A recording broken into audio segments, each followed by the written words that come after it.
Hello everybody, Dylan here. Now today is a very special day because we are going to be doing our very first paid for review. We are going to be reviewing Sonic the Hedgehog Online 248. Now for those of you that don't know, this is continuing from the pre-reboot Archie continuity. If you want me to cover the pre-reboot Archie continuity before this, then you can go to my Patreon and check that out. I want to do the whole series, start from issue 1, go to issue 247. So yeah, if you want to go donate to that, you can do that, and I'll review the rest of that. I'll also be doing the post-reboot stuff, and I'll be doing IDW stuff. There's just a lot of fun comic stuff that you can fund. If you're interested in that, go to my Patreon. I want to thank the donator who decided to be anonymous for donating to this, because now you guys get a really awesome comic review, and this comic is great, and I really wanted to talk about it. So let's get into this review today on DHT.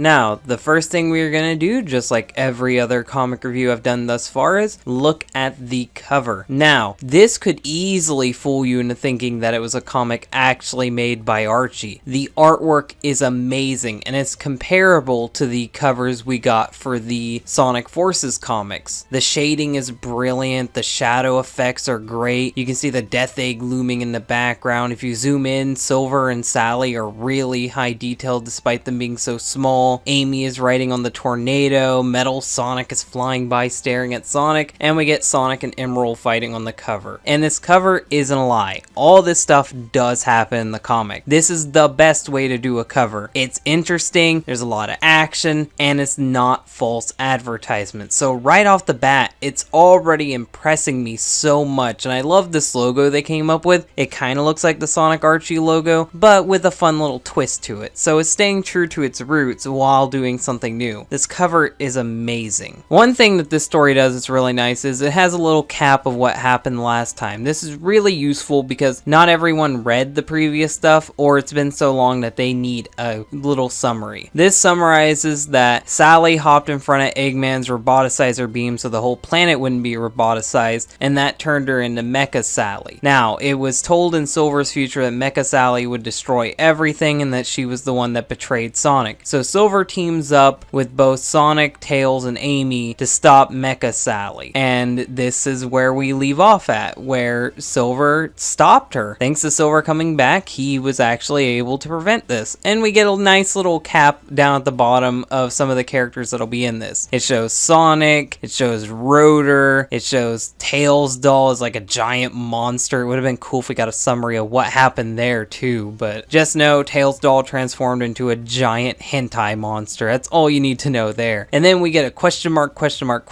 with Emerald. I really like this comic so far. This is a good way to introduce us. It catches us up to date with what's happening, and it's just really good. On this page, we get to see the Freedom Fighters picking themselves up after their fight with Sally. We can see that the Arctic Freedom Fighters are a little hurt, but they're fine. Amy smashes a machine out of anger because this has just been a hard day for her. Meanwhile, Sonic's making his quips as usual. We go on to the next page, and we immediately cut away from this to see the Tails doll. Tails doll is completely trying to destroy the village, and all Cream and friends can do is try to fend it off. They're trying to find a weak point to the Tails doll, and Cream decides to fly up there to see. But Tails doll can't be reasoned with, as we can see on the next page, and he swats her away. Now, this artwork, I have to say this, it's not as good as the other artwork. It's only for a few pages, but whoever this other artist they got, it looks weird. Not to mention, this is why I called him a hentai monster, because just looking at him, he's very phallic done in this art style. This guy is very rounded, meanwhile the other guy had a sharp penciling skill, like his artwork was very sharp and detailed. Meanwhile, this one's a little more rounded and simplistic, but it's not too terrible. We go on to the next page to see Sonic and Tails kicking ass. They are just destroying Eggman robots trying to find him, and then they do eventually find him, and Sonic walks into the room about to kick Eggman's butt as usual. Eggman is terrified because Sonic did just save Sally, and Eggman has gone too far by roboticizing her to begin with, so he knows that he's in for some serious trouble. Eggman starts running, and Sonic realizes that Eggman's running towards a dead end and tells Tails to stay back. Now, we cut away yet again to Tails' doll destroying the village. We see some random villagers running away, but there's not a lot Tails' doll can do because he's stuck. We see that Cheese the Chow tries to pull the crystal out from Tails' doll's body, but Tails' doll almost smashes it. Meanwhile, Rotor is just firing more beams at it, thinking that that will do something, even though it hasn't been working so far. And then we see that they are coming up with another plan to try to stop it, using Big the Cat of all people. At least Big the Cat gets to be useful in this comic. The next page puts us right back where we want to be, with Sonic chasing Eggman down a hallway. Sonic's finally got Eggman cornered, and Eggman looks terrified until he opens up a box, and out of that box comes Emerald. And we know what's about to happen, but Sonic doesn't, because this is his first introduction to Emerald. On the next page, we see Emerald get up, he looks at Sonic, and Sonic immediately homing attacks him into the ground. Now, we know what's about to happen, but Sonic and Eggman doesn't. Eggman thinks that Emerald is broken, and Sonic thinks that this is going to be easy. But on the next page, Emerald homing attacks right into Sonic's gut. Sonic is shocked to see that Emerald could do that, and then he just keeps launching attacks at Emerald, trying to outrun him. On the next page, we get to see Heavy and Bomb actually doing something. Heavy and Bomb are characters from Knuckles Chaotix, and it's so good seeing these guys get to actually do something. They're a distraction for the Tails doll, and then Big the Cat throws his lasso at the Tails doll's crystal. Now, you may have noticed that the artwork changed. This is going back to the style and possibly the same artist from the rest of the comic. The art looks very baffling here because it's so much better than the beginning stuff with Big the Cat. I would have said this: if you were going to use that art style at the beginning, you should have just kept that art style for all of the Big the Cat stuff. It would be less jarring than this. Maybe they were having delays on the art and they just needed to get it done quick, so they brought someone else on board. But if you're gonna have different art styles, try to have different art styles for the different story arcs. Don't switch it up in between. It looks very weird and it's just strange to me. But yeah, on the next page we see that Big the Cat got the crystal, pulled it out, and the Tails doll instantly shrank back down, and he's no longer a threat. Then we see on the next page, Emerald is just beating the crap out of Sonic. And this is so good because we love Emerald, and it's just so great to see him actually get to do something. Sonic breaks into a figure eight and decides to outrun Emerald, but as he does that, Emerald scans Sonic. And we don't get to see him actually copy Sonic's speed in this issue, but we know Emerald is up to something.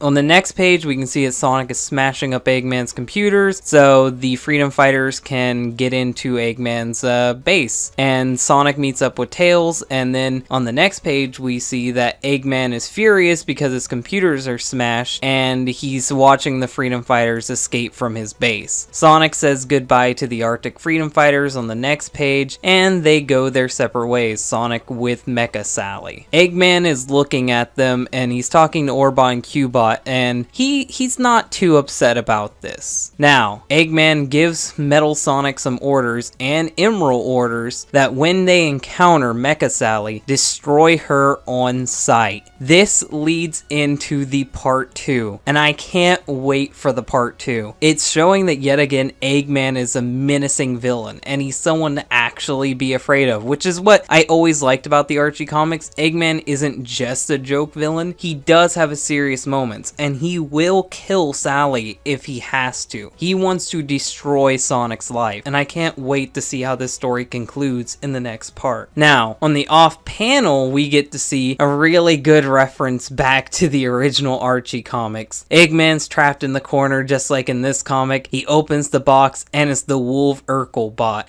That is a reference to an older Sonic comic where Sonic was having to fight robot versions of superheroes, and instead of a Wolverine bot, it was it was a Wolf Urkel bot. So it's a nice little reference, and I love how many little tidbits are thrown into this comic. They're telling us that on this page that stay tuned for the next comic, and then we get to see the cover for the next comic on the final page, and the cover looks just as good as this one. It's amazing. This comic was way too good. I loved it. So overall, this comic is the best comic I've reviewed thus far. The only downside to this comic is that there's a little bit of a continuity problem with the artwork. 2 or 3 of the pages was done by a different artist, and it looks very baffling because for the rest of that story arc in this comic, the same comic, it changes art styles. So if you can ignore that, this is a really good comic. The action was great, the storytelling was simplistic but wonderful, and it doesn't feel like that it's just being a shallow cash grab. It doesn't feel like it's just trying to be fan fiction. It doesn't feel like that it's someone's imitation of the Archie comics. Instead, it feels like an actual continuation of the Archie comics. This is legitimately the way I could see the story going, and I really hope that we get the next issue relatively quickly. Maybe we'll get it within like a few months, maybe like 3 or 4 months. But if you want to see more comics like this, go to Sonic Archie Online. They have plenty of great comics. They also have side series, so if you're waiting for this issue, you can always read their side stuff. But yeah, I would strictly recommend this comic, and I can't wait to review more from this series. I hope you guys like this video. If you like this video, hit the like button. If you really like this video, hit the share button. And if you want to see more content like this, then subscribe. Thank you guys for watching, and thank you guys for donating, and bye.